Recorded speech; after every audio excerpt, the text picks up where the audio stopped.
Hello, I'm Jan Proctor-King, a practice nurse in Bradford, and we'd just like to show you very simply why AF matters, how it can be so lethal, and why you'll probably be asked to take certain medications to prevent stroke. So, I'm going to pretend to be a heart. These are my two top chambers, and these are my bottom chambers. Have a look at this picture.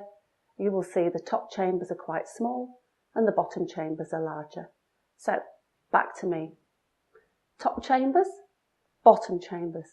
The blood comes from around your body into this big muscle, which is basically a pump to push it round, just like your boiler, pushes round the blood round your body. So the blood comes from around your body full of the rubbish that your cells have put in, with very little oxygen because your cells have used it, and it comes into the right side.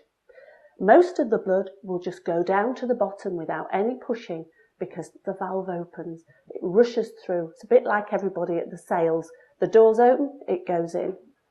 That part of your heart will then push the blood up and around your lungs to collect the oxygen that everybody needs. And then the blood full of oxygen will come back to this side of your heart, the left side.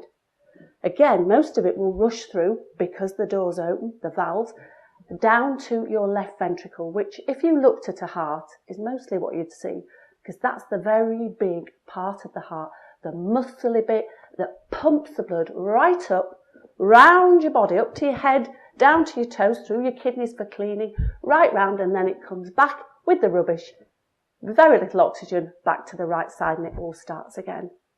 Now this squeezing process, this contraction process, is led by some cells in this part of your heart, in the right atria. And they tell the heart to beat, and they say beat.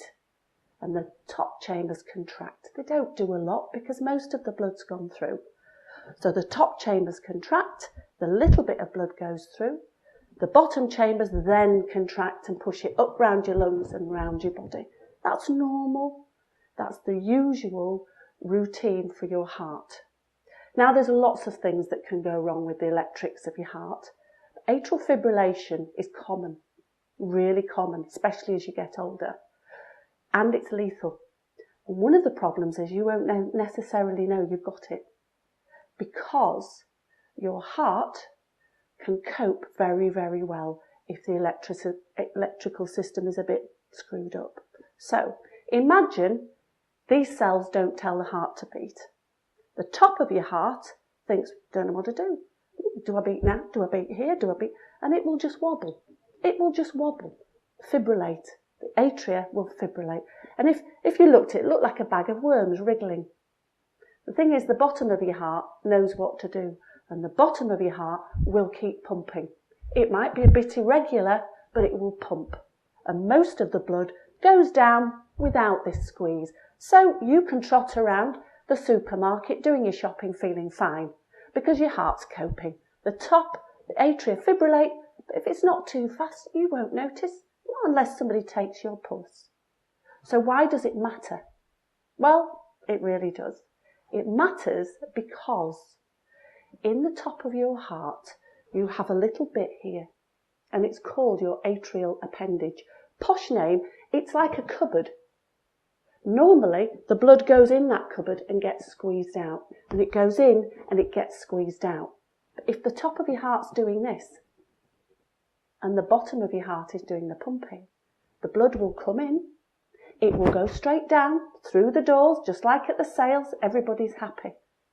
But some blood will go in that cupboard, but it's not squeezed out.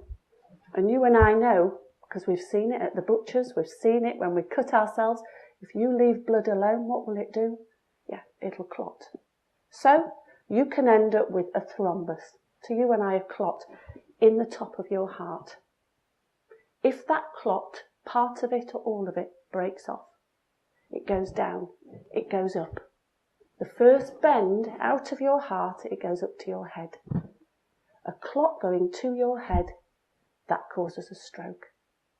That is why we feel your pulse, we care about it a lot. Even if you feel fine, it's really important that when you're offered drugs that prevent your blood clotting, should it be going in that cupboard, that you listen and take note. So I hope this is helpful. Very, very simple. There are lots and lots of connections on the website to much cleverer things.